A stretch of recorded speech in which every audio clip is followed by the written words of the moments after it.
ба номи Аллоҳи бахшояндаи меҳрубон. Ассалому алайкум ва раҳматуллоҳи ва баракоту. Тамошобинони азиз, мухлисони шабакаи дониш ва санҷиш, ҳар яки шуморо хушомадед мегӯям ва шоми шанбе аст ва мо бо шумо озмуни имрӯзаро оғоз мекунем. озмуни дониш ва санҷиш. воқеан лаҳзаи чанд ман зери чат навишта кардам ки мо каме дертар оғоз мекунем. Сабаб он буд ки имрӯз дар масҷиди маҳаллии шаҳри мо ҷавонон, толибилмоне ки Мадинаи Мунаввараро хатм карданд, бо як намуди тарзи даъват ба масҷиди мо, яъне онҳо нақша доранд ҳар ҳафта рӯзҳои шанбе дар ҳар масҷидҳои шаҳрҳо меоянд ва ҷавононро даъват мекунанд. Воқеан ман вақте ки ин манзараро дидам, вақте ки чунин тарзи дарсгоиро дидам, ба ҳайрат омадам. Тамошобинони гиромӣ, дар воқеъ мувофиқи хоҳиши онҳое ки мехоҳанд гӯш кунанд. яъне воқеан худи толибилм дар Свидан ба дунё омадааст ва инҷо ба воя расидааст ва аз инҷо барои гирифтани илм ба Мадинаи Мунаввара рафтааст ва онҷоро хатм кардааст ва воқеан шабакаҳои ютубӣ ва инстаграми худро дорад. Ном дорад Мусо Асал. Дар Свидан бениҳоят байни ҷавонон бо як тарзи даъват ва ҳамчунин тарзи насиҳат кардан бисёр маъруф аст ва имрӯз ба масҷиди мо омадааст, шаҳраки мо, ва онҷо бениҳоят ҷавонони зиёд ҷамъ омаданд. аз 6-солаву 7сола то кӯҳансолон барои гӯш кардани панду насиҳати анҳамин бародари мо ташриф оварданд. Аз ин хотир хуб ман нақша доштам ки соати 19 оғоз мекунам, аммо аз тарзи суханронии ин бародар кас наметавонад худашро канда кунаду баъд тарафи дигар равад. Яъне бисёр бо мардум суҳбате дорад, суҳбати диалог, фақат худаш гап намезанад, балки савол медиҳад, бисёр чизҳои оддиро савол медиҳад ва ана ҳамон тамошобинону ҷавононе ки барои тамошо омаданд, онҳо низ дар роҳат ҳастанд. Ҳеҷ кас аз он чизе ки гӯш мекунад хасташавӣ надорад, яъне ки хомёза кашидан, не, балки бо як ҳиссиёти аҷиб тамошо доранд ва инро мебояд аҳли илм омӯзанд. Яъне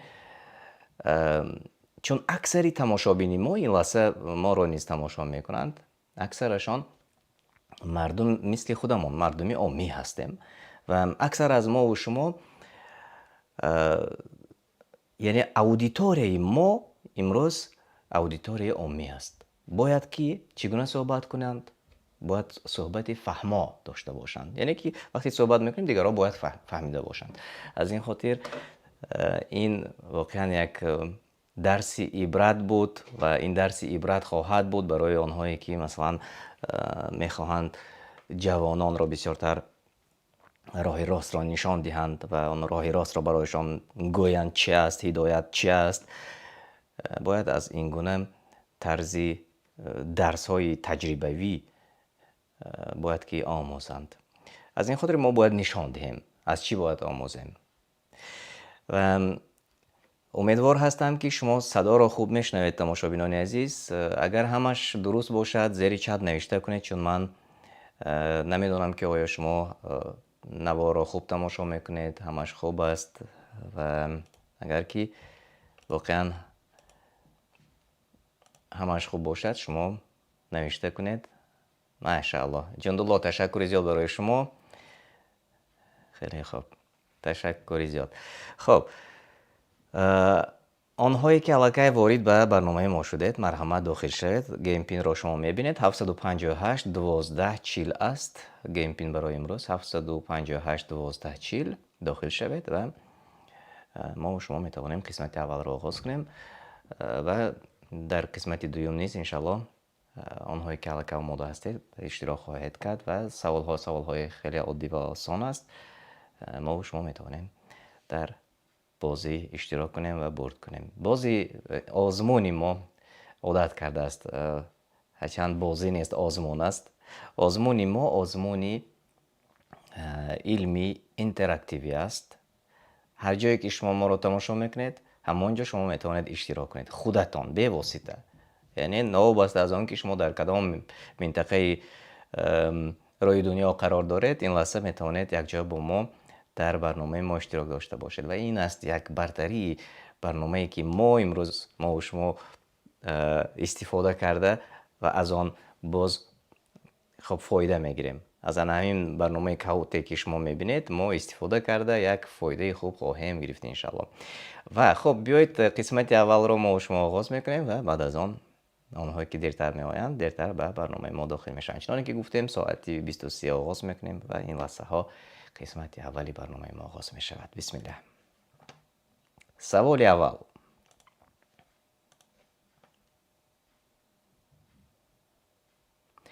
نماز این صدقه دلیل و صبر صدقه دلیل و صبر روشنایی. جای خالی را پر کنید. خلاصی، نور، نیکی و یا کمک. نماز این چی است؟ جای خالی را پر کنید. خلاصی، نور، نیکی، کمک. کدامش درست است؟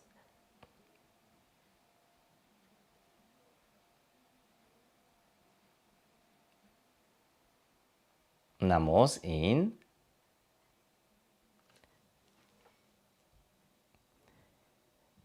نور است. بله، آنهایی که نور را انتخاب کرده جوابهای درست گفتید. بله، نماز این نور است. صدقه دلیل و صبر و روشنایی. جای خالی نور بود و آنهایی که انتخاب کردن نور را درست گفتید. خب شما میبینید آنهایی که در جاهای نمایان هستند. من کمی اکران را کلانتر کنم. خیلی خوب و دوام میدیم. سوال دو: یکی از نامهای قرآن القصص، القلم، الفرقان و یا الملک کدامش درست است؟ یکی از نامهای قرآن کدام از این وریانت هایی که شما میبینید؟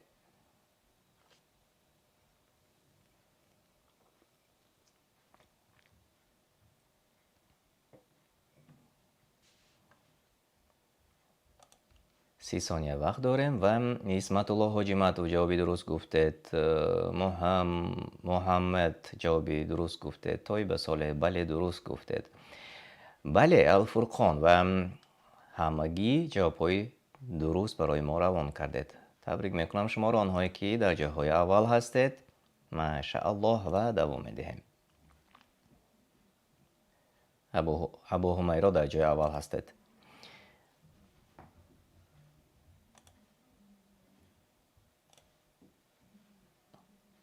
خیلی خوب و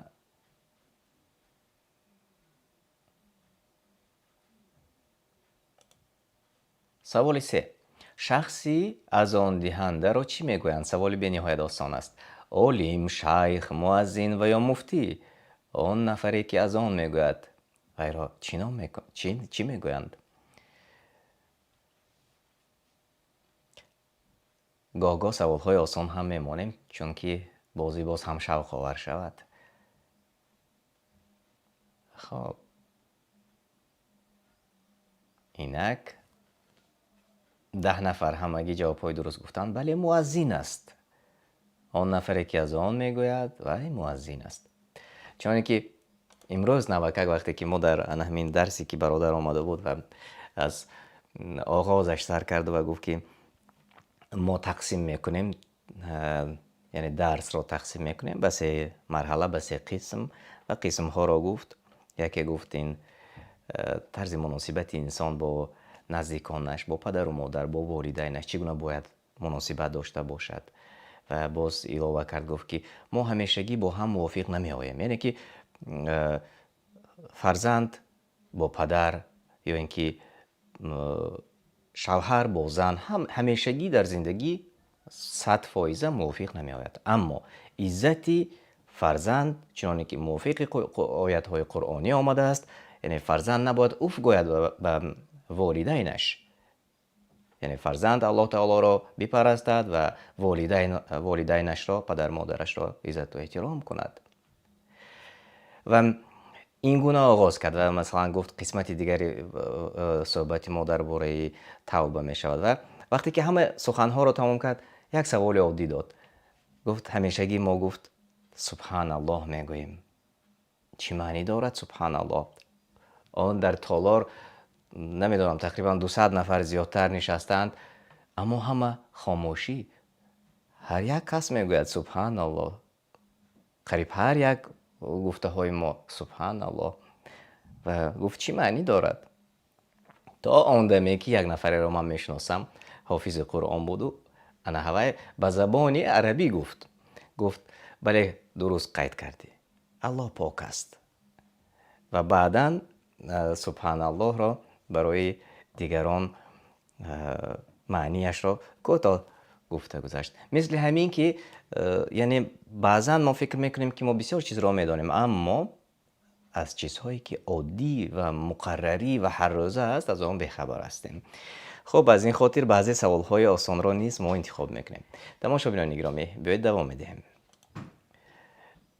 آنهایی که در جایهای اول هستند شما روی اکران میبینید. و سوال 4: دوامی حدیث مهمترین ستون اسلام این روزه، حج، عمره، صدقه، نماز کدامش درست است؟ مهمترین ستون اسلام کدامی از این وریانت هایی که شما این لحظه ها میبینید؟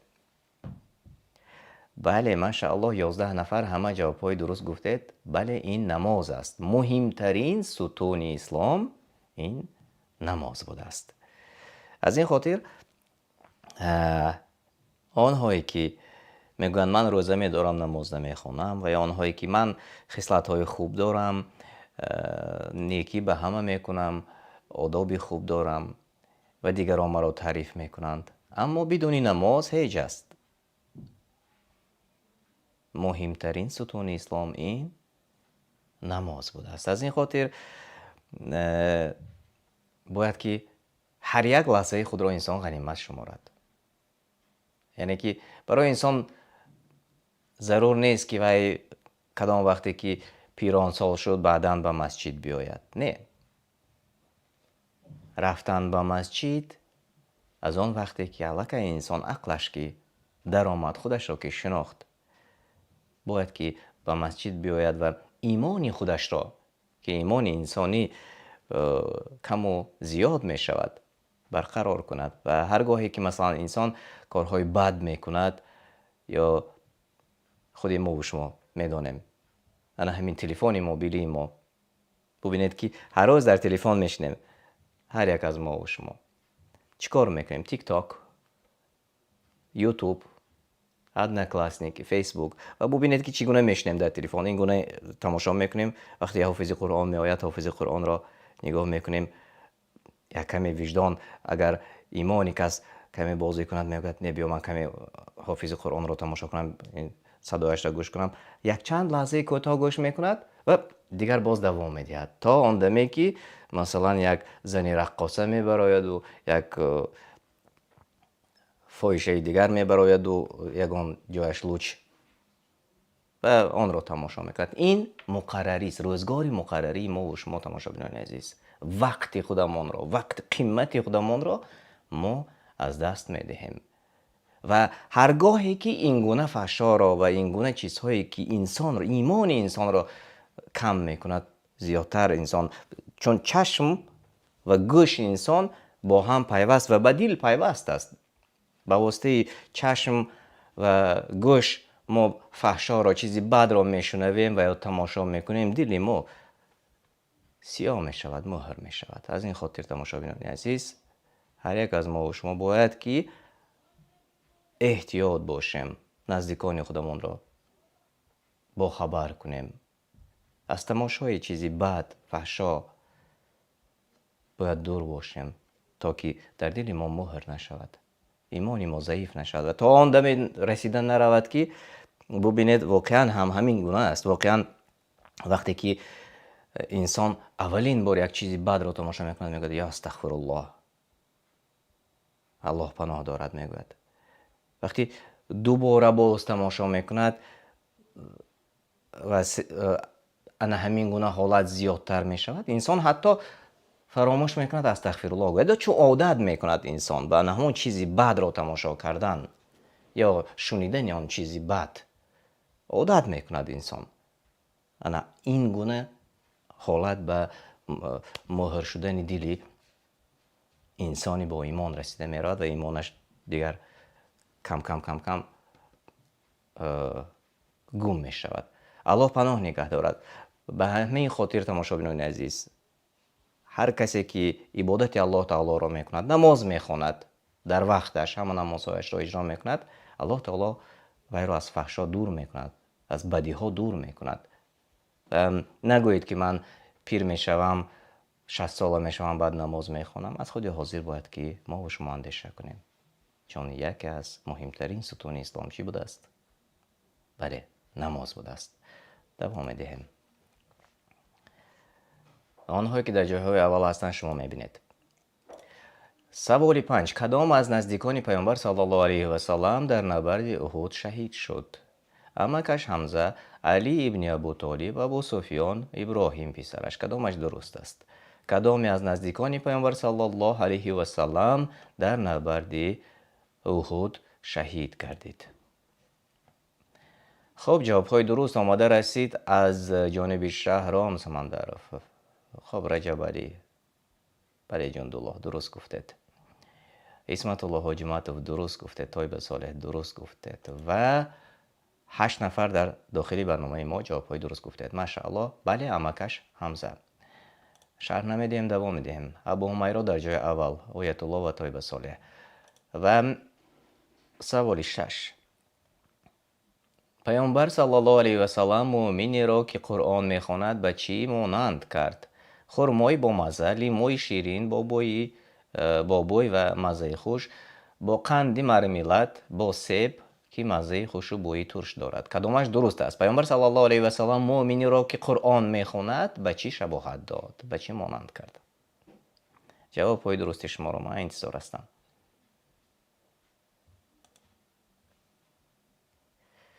хеле хуб. ва хуб, биёед акнун мебинем киҳо ҷавобҳои дуруст гуфтанд. ҳамагӣ як нафар. бале, ҳамагӣ як нафар ҷавоби дуруст. лимои ширин бо бӯ ва маззаи хуш. лимои ширин бо бӯй ва маззаи хуш. бале, ана ҳамин буд ҷавоби дуруст. ҳамагӣ Шаҳром Самандаров ҷавоби дуруст гуфтед. машааллоҳ.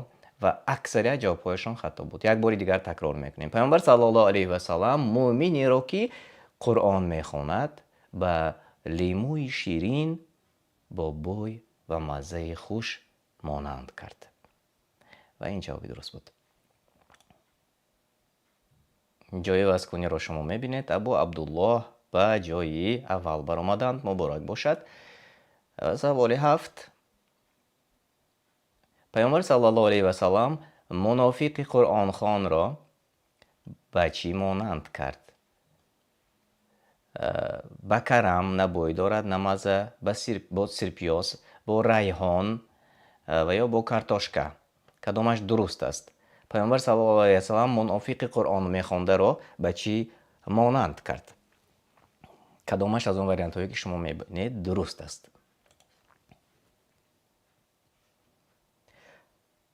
бале, 3 нафар ҷавобҳои дуруст гуфтанд. ба райҳон бо бӯи хуш, аммо маззаи талх. райҳон бо бӯи хуш, аммо маззаи талх. ва 3 нафар ҷавобҳои дуруст гуфтед. ман шуморо самимона табрик мекунам. аммо дар чати мо хуб, Али Камолов дуруст гуфтанд. машааллоҳ. хеле хуб. ва биёед давом диҳем. бубинем ки киҳо дар ҷои пеш ҳастанд. Абу Абдуллоҳ, Абу Ҳумайро, Мадина, Оятуллоҳ ва Мария, онҳое ки дар ҷойҳои намоён ҳастед. ман шуморо табрик мекунам. ва саволи охирони қисмати аввал. пайғамбар саллаллоҳу алайҳи васалам муъмине ки Қуръон намехонад ба чӣ шабеҳ дод? муъмин яъне мусалмоне ки Қуръон намехонад, вайро به کی مانند کرد؟ خرمای خوشمزه اما ببوی، مثل دارو تلخ اما فایده‌ناک، لیمو و یا زیتون. کدامش درست است؟ مؤمنی که قرآن نمیخواند وی را به کی مانند کرد رسول الله صلی الله علیه و سلم؟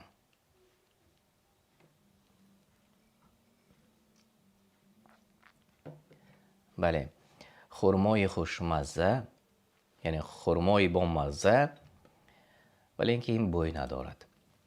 خب اینجا الگه در چت ما جوابهای درست آماده رسید از جانب طیبه صالح، علی کمالوف، همچنین جندالله جوابهای درست گفتند.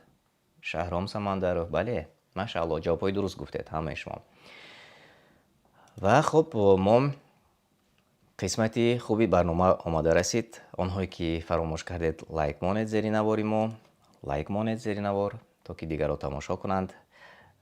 نوار را به دیگران تقسیم کنید در شبکه های اجتماعی خودتان. اینک میبینیم که ها به جایهای اول برآمدند. جای سیوم مدینه مبارک باشد. جای دوم آیت الله مبارک باشد. جای اول ابو عبدالله مبارک باشد. همچنین طیبه صالح و مریه نیز در جاهای نمایان بودید. من شما را صمیمانه تبریک میکنم. واقعا یک رقابتی خوب، رقابتی سالم و برنامه‌ای که وقتی ما و شما رو خوش و خیلی تیز میگذارد، اما انا همین بود، دانش و سنجش. و برنامه رو پهن کنید بین نزدیکان خودتان تا که آنها نیز باخبر باشند، آنها نیز آینده در برنامه ما اشتراک داشته باشند. اینک ما این لحظه قسمت دیگری برنامه رو آغاز میکنیم و قسمت دیگری برنامه ما تفکر در قرآن کریم، در بعضی آیات های قرآن کریم. و انشالله من برنامه رو این لحظه آماده میکنم، قسمت دیگر رو، و ما و شما میتوانیم گیم پین رو نوشته داخل به برنامه شویم. خیلی خوب، و من آماده کردم این لحظه ها. روی اکران گیم پین پیدا شد. مرحمت. 736 1693 داخل شوید. 736 1693 داخل شوید.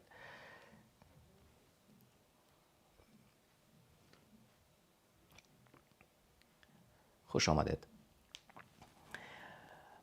در واقع تماشابینان عزیز، دینی مبین اسلام دینی مجبوری نیست و هیچ کس را در ایمان آوردن مجبور نمی سازد. یک روز یک نفری برای من نوشته کرده است، به مثل همین برادر بسیار نفرانی هستند که نوشته میکنند، میگویند که ما میبینیم پیشروی شما رو، پیشروی برنامه های شما رو تماشا میکنیم، ماشاءالله میگویند، و اگر شد در ثواب شستوتان میگویند برنامه های ما رو که برنامه های علمی است مثلا به آن مانند پهن کنه تا که تماشابین ما زیاد شود. گفتم البته هر چیزی که برای ما پسند است ما بدون یگان مبلغ آن را پهن میکنیم و این وظیفه ما است. و در آمدی گپ گفتم که شما نیز پهن کنید در ثواب شستوه ها. اما در جواب یک جمله گپی شنیدم که واقعا هم خنده آور است و همچنین باز بسیار باعث تأسف است. تماشابینان عزیز، متاسفانه چنین است. گفتند که شما برنامه دینی دارید و ما از پهن کردن برنامه دینی میترسیم چون ما در تاجیکستان هستیم. الله پاک است. من گفتم نه، ما برنامه دینی نداریم چون من معلوماتی کافی دینی ندارم یا معلوماتی خوانده آمده یگان دانشگاه دینی ندارم. برنامه ما نیست، برنامه علمی است. بله تماشابینان عزیز، اون چیزی که شما این لحظه ها تماشا میکنید این برنامه علمی است. و چون که پیشتر گفته گذاشتم، هدایت در دست الله تعالی است. هیچ کس را مجبور نمیکنه. من اینجا نشستم و نگفتم که یگان کس را مجبور نکردم که ایمان بیاورد. نه، البته این را ما نمیگوییم. ما تنها آن چیزی که از پیامبران برای ما میراث مانده است آن را یادرس میشویم و این را باید که هر یک از ما و شما گفته باشیم. یعنی هر یک از ما و شما اگر یک آیت قرآن را داند و آن به نفع اطراف باشد، به نفع نزدیکانش باشد، باید حتما رساند. و از این خاطر خب این برنامه ما یک برنامه علمی است. هیچ کس در دین مجبور نمی کند. تنها ما یک معلومات رو برای شما می رسانیم، اما انتخاب برای شما است. آیا الله تعالی نمی دانست که خودش به هر یک از ما و شما چی بهتر است؟ سوال. البته شما حاضر هر جایی که شما ششتید نگوید که بله، البته الله تعالی می داند که چی برای ما بهتر است. از این خاطر الله تعالی خودش می داند. اما دعا باید که ما و شما کنیم که الله تعالی ما و نزدیکان ما را هدایت کرده باشد. و خب بیایید قسمت دیگر را آغاز میکنیم تماشابینان گرامی و بعد از آن باز صحبت را دوام دادن میگیریم انشاءالله.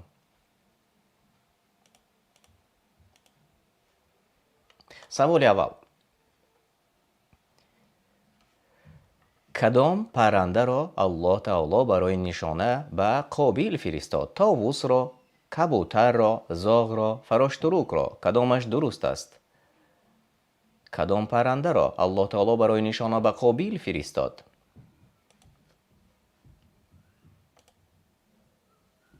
جواب های درست شما بله، 12 نفر جواب های درست گفتند. زاغ را. قریب همه جواب های درست گفتند این واسه در برنامه ما.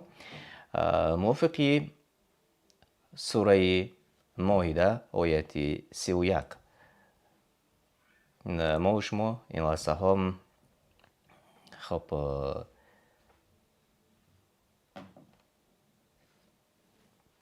همه آنهایی که این لحظه ها با ما هستید بیایید یک ترجمه معنا رو دیده برایم و بعد از آن باز دوام خواهیم داد. خب 12 نفر جواب های درست گفتن. من چت رو نگاه نکردم، اما خب اینجا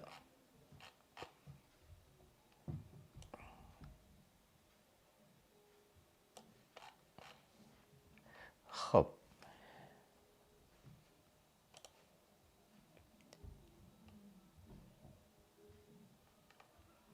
آنگاه الله تعالی زاغی را فرستاد که در زمین جستجو و کاوش میکرد تا همان مرده را دفن کند. یعنی چگونه مرده را دفن کردن را نمیدانست فرزندان آدم. به وی نشان دهد که چگونه جسد برادرش را بپوشاند. قابیل گفت: وای بر من، آیا ناتوان بودم از این که همچون این قلاق باشم، یعنی زاغ باشم و جسد برادرم را بپوشانم. آنگاه به سختی از کار زشت خود پشیمان شد. یعنی جواب درست اینجا زاغ بود. و البته شما قصه قابیل و هابیل را خوب میدانید و بارها شنیدید. آنهایی که جواب درست گفتند من شما را تبریک میکنم. محمد امین آیت الله، ابو عمر طیبه صالح، حارثه، آنهایی که در جاهای نمایان هستید. سوال 2: به 2 زنهای پیامبران در قرآن دوزخ وعده شد. به کیها؟ زنان صالحان، زنان پیامبران. کی؟ زنی داوود و نوح، زنی ادریس و ایوب، زنی نوح و لوط، زنی صالح و شعیب. کدامش درست است؟ به 2 زنان پیامبران در قرآن خب دوزخ وعده شد. در سوره تحریم آیت 10. خب 10 نفر جواب های درست گفتند. زنی نوح علیه السلام و لوط علیه السلام. من چت را نگاه نکردم، اما در چت نیز جواب های درست آماده رسید. خب طیبه صالح درست گفتند. محمد جوابی درست گفتید. خب علی کمالوف درست گفتید. خیلی خوب. و بیایید 10 نفر نیز در برنامه ما جواب های درست گفتند. چرا که خیلی خوب.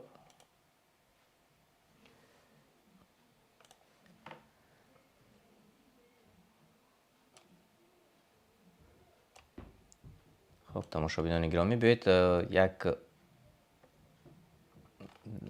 ترجمه معنا رو دیده میگذاریم و بعد از آن انشالله صحبت رو دوام خواهیم داد.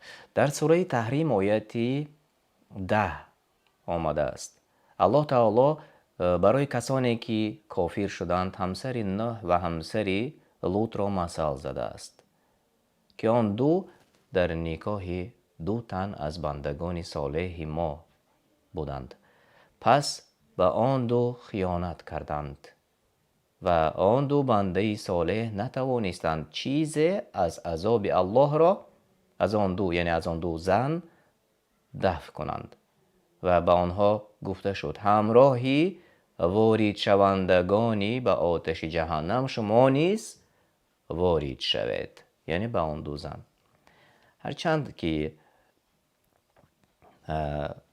از پیامبران بودند، اما در آیات قرآن چنانکه که ما و شما ترجمه معنا را این لحظه خواندیم، آنها را شوهرانشان نتوانستند هدایت سازند به راه راست.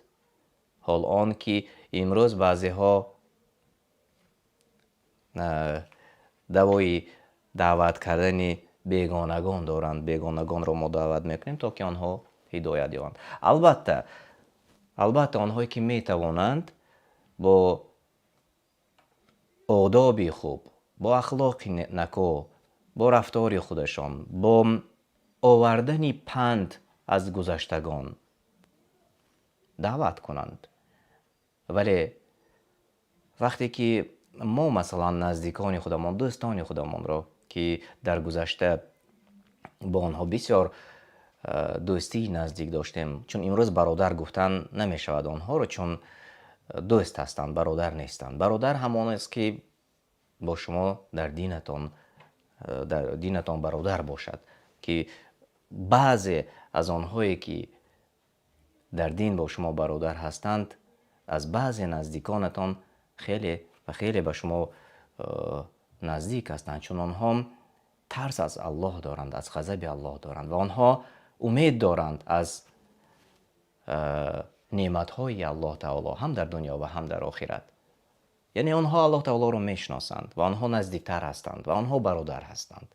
اما آنهایی که دوست هستند، امروز وقتی میگویی که حالا هم وقت داری، چون بعضی از دوستان مردند و رفتند و بعضی دیگر حالا هم وقت دارید، عوض شوید، چون وقت و ساعت موت شما تا حال نرسیده است. یعنی الله تعالی مهربانی کرده است، چون شما لا اله الا الله گفتید و محمد رسول الله گفتید، شما مسلمان هستید، اما ارکان اسلام و ارکان ایمان را اجرا نمی کنید.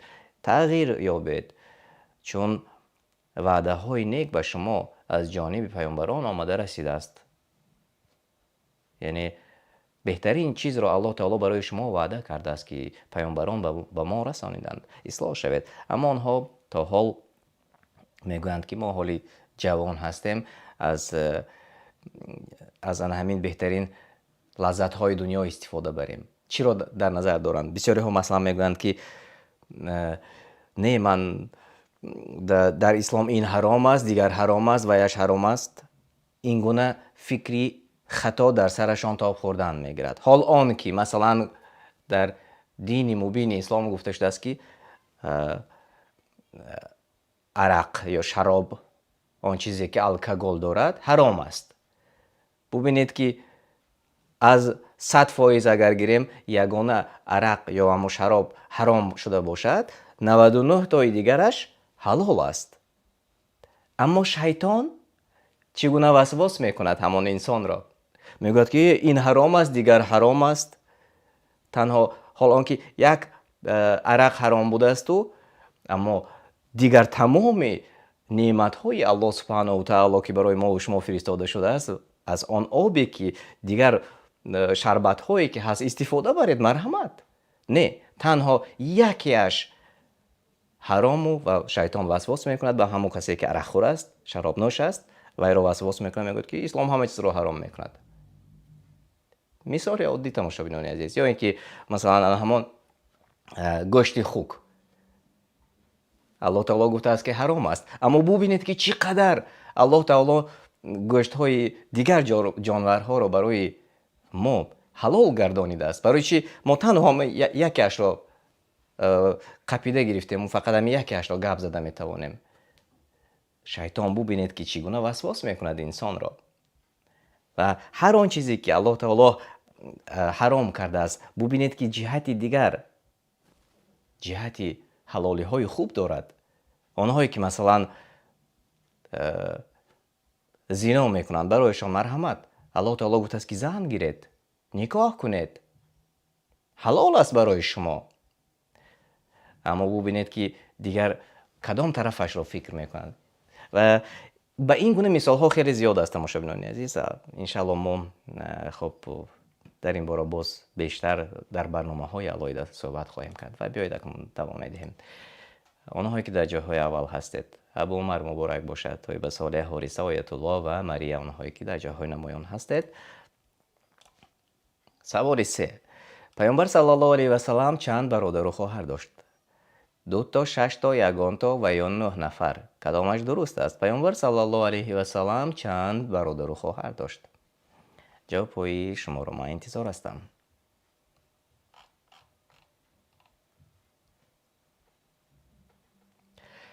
بله، 9 نفر جواب درست گفتند. 1 تا. پیامبر صلی الله علیه و سلم برادر و خواهر نداشت و جواب درست همین بود. آنهایی که در جاهای اول هستند آیت الله طیبه صالح ابو عمر مبارک باشد. دوام میدهیم. از شکم او شراب رنگارنگ بیرون می آید که شفای مردم در آن است. درباره چی است؟ درباره مرچه، کشتم، زنبور و یا عرق خور کدامش درست است؟ اینک جواب شما.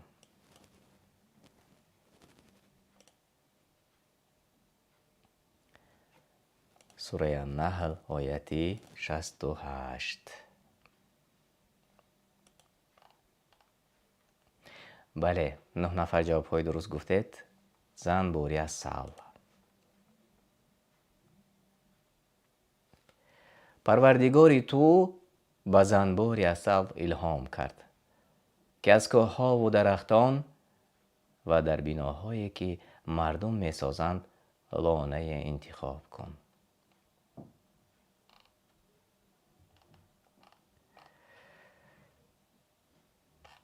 و در دوام آیت چنین آمده است در آیت 68 69.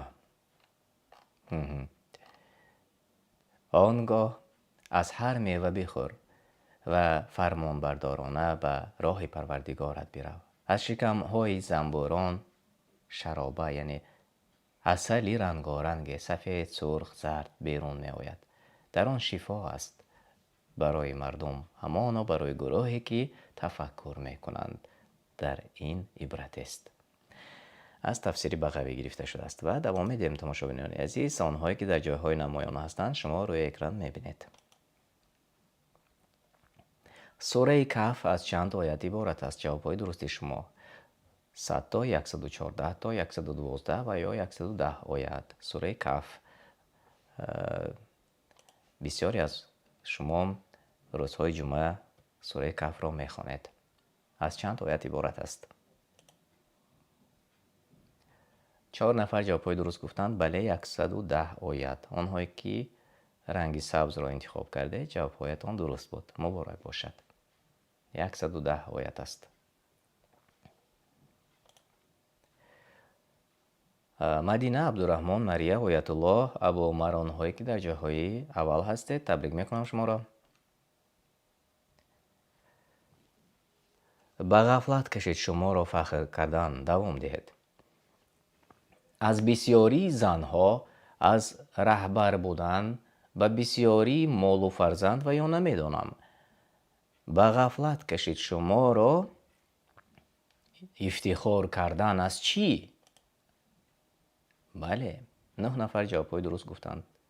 بسیاری مال و فرزند، ثروت، آن چیزی که انسان دارد. انا همان بایگری، انا همان در زمان گذشته فرزندان زیاد داشتن. بله انا همان انسان را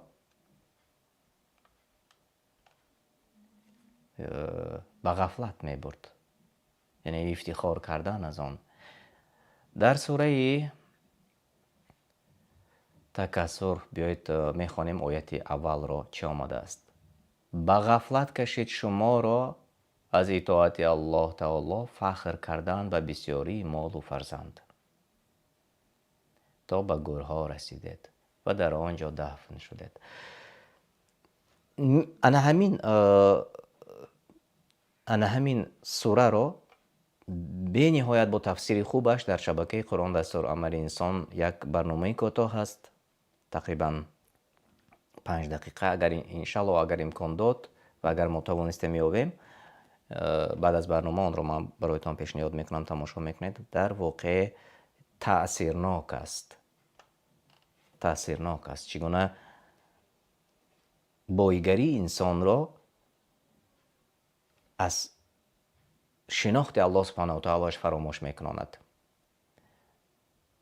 انسان را بایگری می آید، فرزندان، مال، هر چیزی که آرزو کرد الله تعالی آن را برایش داد و با بسیار شدن آن همه چیز، با بسیار شدن آن همان دارایی، انسان فراموش میکند که این همه نعمت ها را برایش الله تعالی داد و این فراموشی اش تا مردنش دوام میکند برای بعضی ها. یعنی که بدون توبه، به توبه به گور میرود، میمرد، وی رو میبرند و گور میکنند قبرستان. اما سرش سجده را نمیبیند. حالتش چی میشود بعد از مرگش؟ درباره این باید ما و شما فکر کنیم، چون این دنیا به مثل یک قطره آب است، میگذرد. ببینید نزدیکانتان را، خیشتبا را، همسایه ها را ببینید. چندین همسایه ها امروز الکی نیستند، مردند. چندین نفر شناسان نگاه کنید، تقریبا 1 سال 2 سال پیش را به یاد بیارید. بسیاری ها کسل شدند و به بهانه یک میکروب از دنیا مردند و رفتند.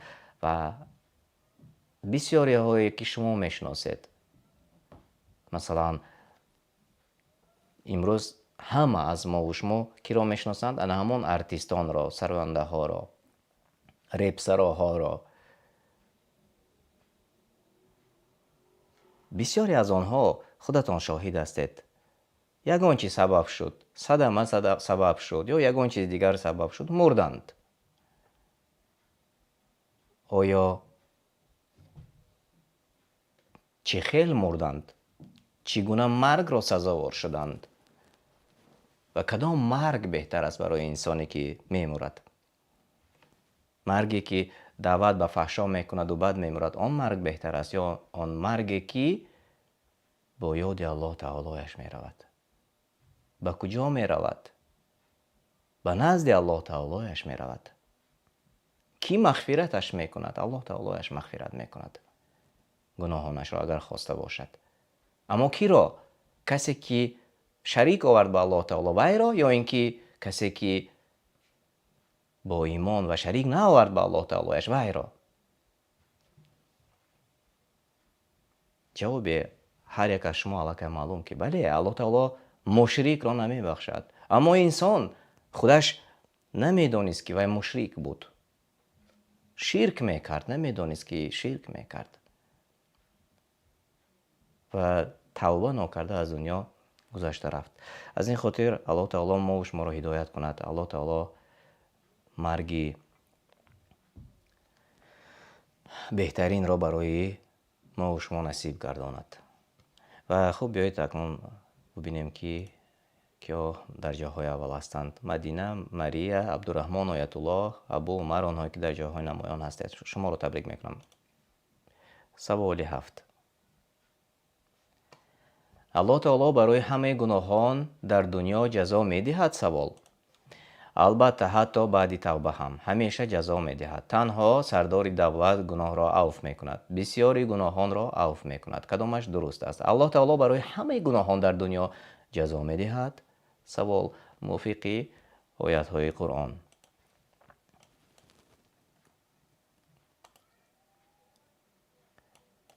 ва 7 нафар ҷавобҳои дуруст гуфтанд. бисёр гуноҳонро авф мекунад аллоҳ таоло. ва мо шумо навакак тамошобинони азиз гуфта гузаштем. Ин аз мисол аз сураи шуро буд.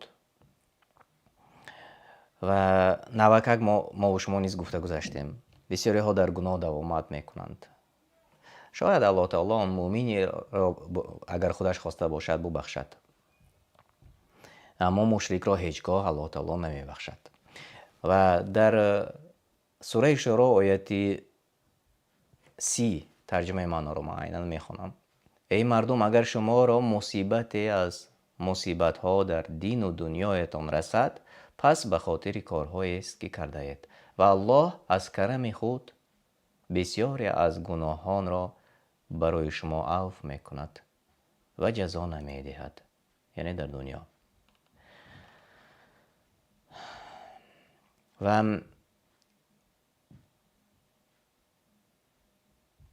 дар давоми ҳамин оят омадааст: шумо эй одамон нотавонед дар рӯи замин аз ӯ таоло бигурезед ва шуморо ҷуз ӯ таоло сарпарасте нест, ки сарпарастӣ намояд ва манфиатҳоятонро фароҳам орад ва ёваре нест, ки зиёнҳоро аз шумо дур кунад.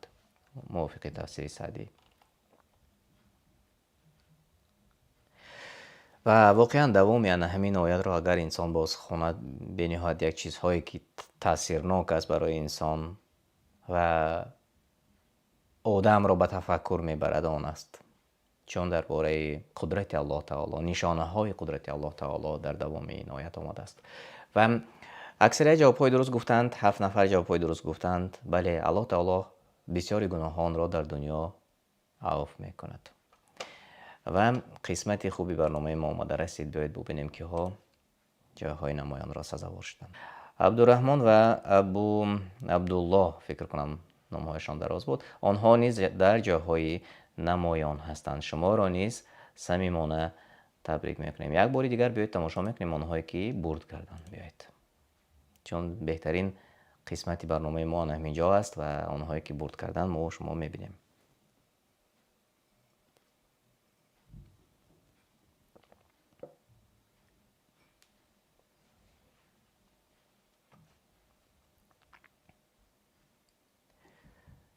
табрик мекунам ҳама онҳое ки ин лаҳзаҳо дар барномаи мо иштирок кардед ва бурд кардед.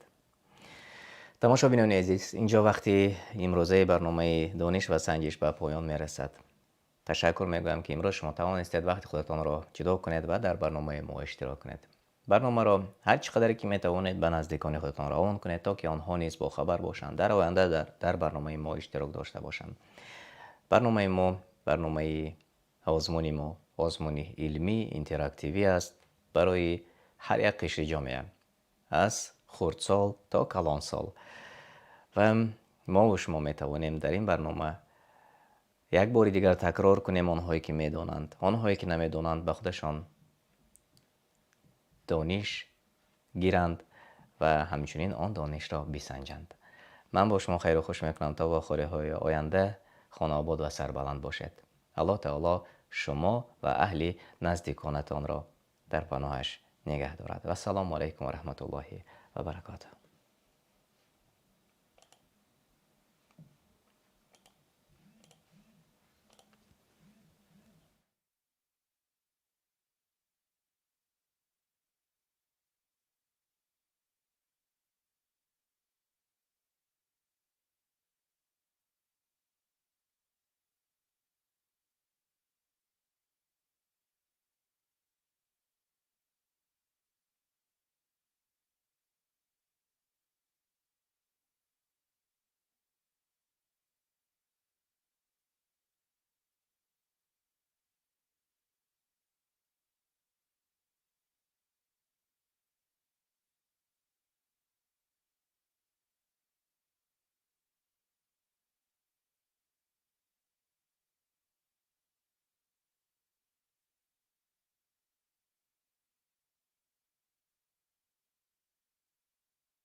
ألهاكم التكاثر حتى زرتم المقابر كلا سوف تعلمون ثم كلا سوف تعلمون كلا لو تعلمون علم اليقين لترون الجحيم ثم لترونها عين اليقين ثم لتسألن يومئذ عن النعیم. قرآن میگوید فخر کردن و زیاد بودن مال و فرزند شما را از عبادت الله مشغول نمود. شماریدن حساب ها، مال و منصبداری، مبلغ ها، وظیفه ها و بایگری ها تا آن دمی که به قبر نروید. اندیشه کنید که ای باری آخیر در جنازه بودید. مادری خود را دفن کردید، پدری خود را یا بابای خود را تقا را گر کردید، یا یگان دوست را یا همسر را یا شوهر خود را به خاک سپاریدید.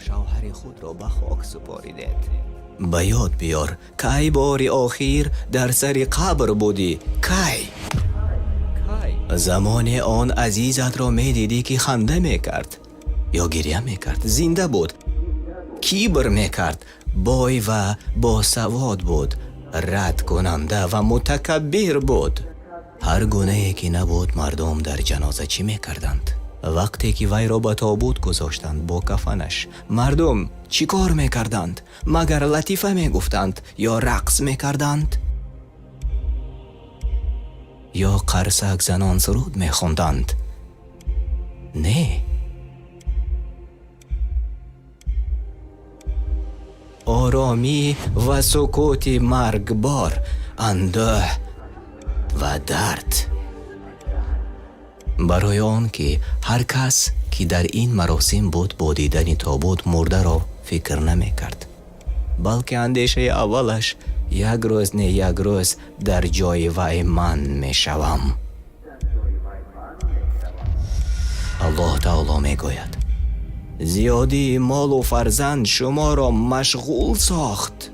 شما زبان درازی میکنید، کار میکنید تا ثروتمند شوید، خانه ها میخرید، ماشین های و شرکت ها.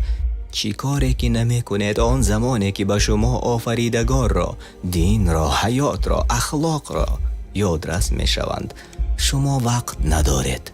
میگوید من وقت ندارم، مشغولم، عموماً به الله باور ندارم. این چی تکبری است؟ تا آن دمی که به گورها رسیدید و در آنجا دفن شدید.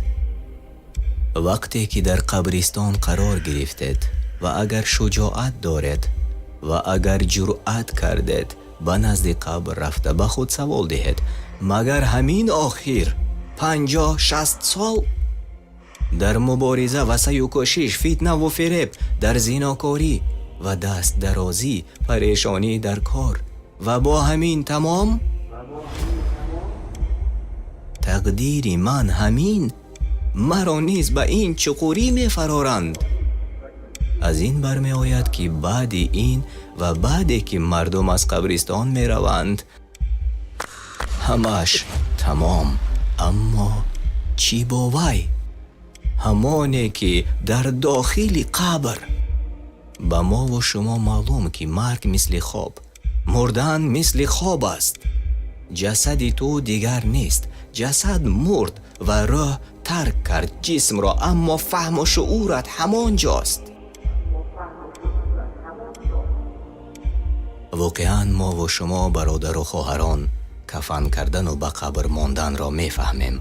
ما میفهمیم روح جسم را ترک گفت، دیگر نمیتوان فریاد زد، نمیتوان مراجعت کنی بگویی که مرا ترک نکنید. اما تو میشنوی، تو میبینی، ولی جنبیده نمیتوانی. اینک اکنون در انا همین قبر جراحی حقیقی آغاز می شود.